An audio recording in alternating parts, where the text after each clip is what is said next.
Илка, от кого научихте за случилото се с сина ви?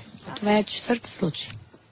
Не е първи, не е втори. 4 пъти синът ви... Той ме отвърза и си замина. И аз вече почнах да отивам да обаждам на полицията, на жена му съм казал, той не може да бъде. Как не може да бъде? Аз ако не бя... Имам и още един въпрос. Когато вие се страхувате и му отваряте, но след това не се страхувате и отивате в полицията. Отивам в полиция вече да се защитавам. Аз то не е един път, не е за втори път. Аз целият трепере. Значи колко пъти трябва да бъде, за да реши някой човек да се защити? Ами един път, втори път, че може ли то и нещо да живея с напрежение си и че Оля ще доди, Оля е страх, не само аз, както и други хора има, пострадат целото, казва, аз каза, всичко мога каза да правя, никой не може. На то спише 15 кубика вода, на то спише каза 5. Какво ти искам каза, той прави. И пращам щуроците сутрин рано. Госпожо Боянова, вие сте приятелка на майката на Стоян. Ние сме снимали, аз още веднъж да кажа вашия изнасилвач. 6 минути имаме материал с него. Във втората част не съм го гледала, също ще го видя за първи път. Но, госпожо Боянова, вие какво мислите за целият този случай? Просто нещата опират до там, че има някаква, нали, явно между двете страни. Две страни в село всичко се знае. Не, двете страни. Кой къде ходи с кого? Ами да, и просто този човек наистина е по-агресивен, така.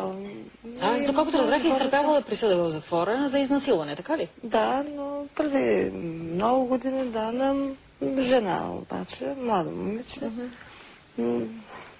Нали, до неговия случай такива неща не са, нали, за него. Просто не са се чували, нали, да е вършил. Но какво да ви кажа, нещата явно какво са... говорят? Как са настроени хората?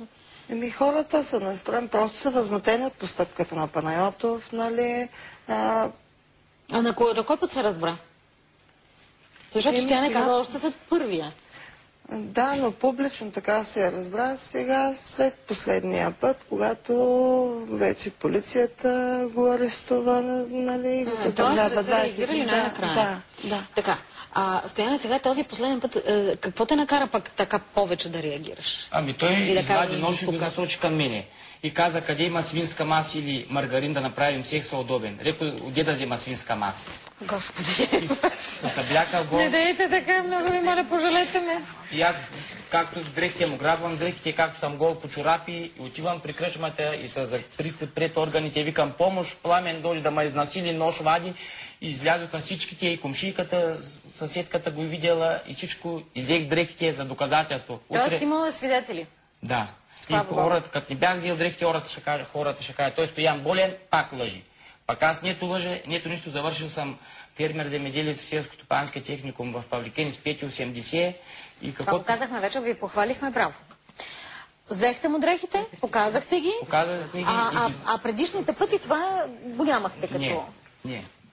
Взех дрехите и бягам и викам помощ, майко, се бягам с дрехите, няма вече къде за помощ да бягам. Излязоха много хора, един даже ми Ботю Иванов Трифонов даде ми якито и аз се облякох и той вика в кръчмата. Викам няма да дойда, той може да дойде в кръчмата, ви го знаете какво представлява.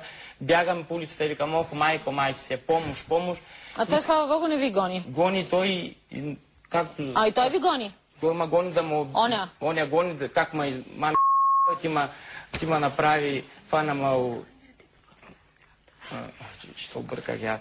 Каза как ме изложи, уж си болен, пък кара му капане. Аз бягам и той с както и гол, прикрива си якито и бяга, и аз бягам. Прискочих през на комшийка да мога да отида у майка, както съм гол. Вземам на майка една пола, обличам се, навред тъмно и чувам кучета лаят. Пола. Да се прикрие отпред. И викам помощ и съм влягал вътре, телефоните звънят и Мирослав Димитров, кмета и полицая тръгнали да ме търсят, защото Пламен тръгва по Германия и аз бягам да ме убие нещо. Те тръгват да ме търсят къде съм, да... Този, който ви гони, има страх от кмета? Просто няма страх, ама и тръгнали да ме търсят къде да ме убие някъде. И този Венко с един микробус отива да търси майка, но майка спешно е викна. След като свърши този цирк целия, и вие така се гоните по улиците, кой в кое, в какво ви е майка родила, какво стана след това на следващия ден? Как се гледахте? Седнете, много ви моля. На следващия ден те го задържаха и въобще не сме се видели. Така, а след това като го пуснаха? Той не ме е срещал, отивам пак и на вечер за козите и сме седнали с една баба Невяна. Добре. Сте седнали? И той минава с колата, че не ми е удобно какво ми направи. От колата отвори джама и каза, искате ли двамата еди какво да ви направя с тази баба? И аз веднага казах на кметът и майка отиде да питата жена вярно ли и вярно. Ма тая пролет какво прави с тези хора? Боже, той какво прави пролета с хората? Ами не знам, аз съм лягал за козата и той ще кажете, че ме следили, как не го знае. Просто И вас, и бабата, и майка ви, този човек с много така разностранни интереси. Прощайте, за какви аудиокасети стана дума? Жена му ходя да пие в лесичери, в самоводени.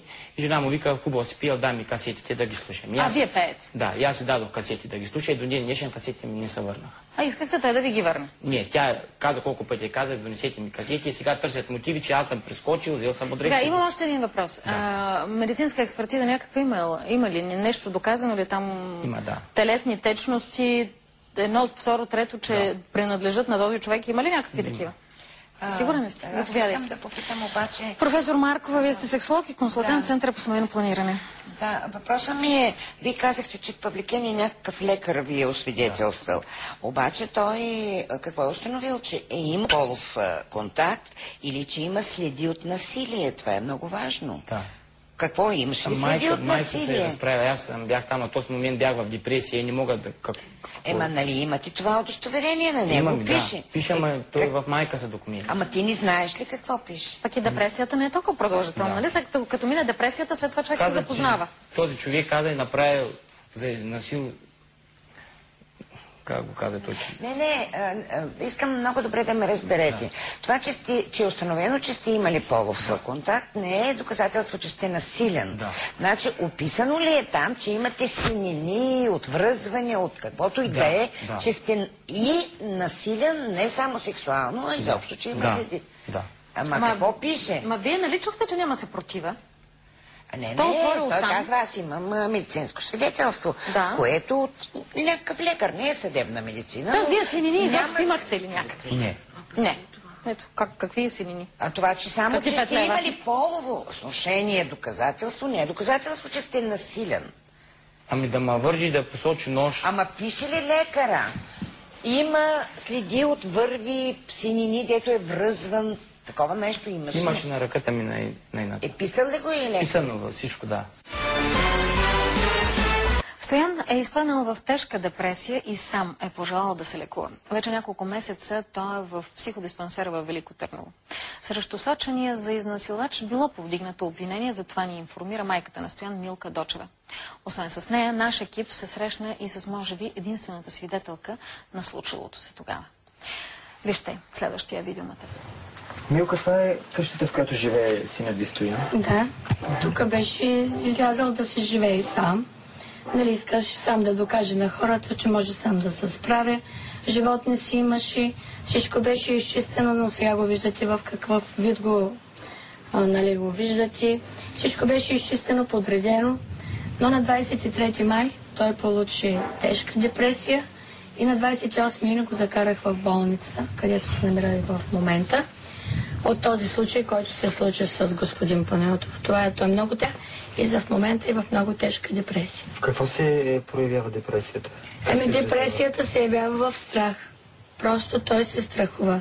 Страхува се от смъртта, просто, че ще умре, неспокоен, не иска да разговаря с никого, затворил се е в себе си и не иска да разговаря просто с никого. Това е страха, който той му възвърна, когато беше в казармата в София, Военно-медицинска академия. Страхува ли си от ново посегателство върху личността си, съдейки от тези решетки, които са на прозорци? Да, разбира се, да.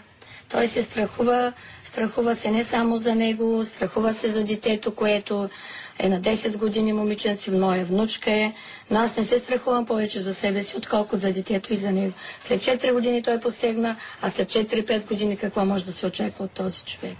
Да разбирам, че вие се опасявате, че соченият за насилник Пламен Панайотов може да посегне и на... Може да посегне дори на моята внучка, която е на 10 годишна възраст. Той е способен на всичко. Така че след 4 години, когато имаше, нали, че е подписал такъв документ, той на нова сметка посегна на сина ми, който е болен. Той много добре го знае и лъжи постоянно и казва, нали, между хората, че той има пари, ще се оправи и че това, което е извършил, не е било вярно. Заговорихте за преживена травма от сина ви, докато е бил в казармата. Значи там... Какво се е случило там? Там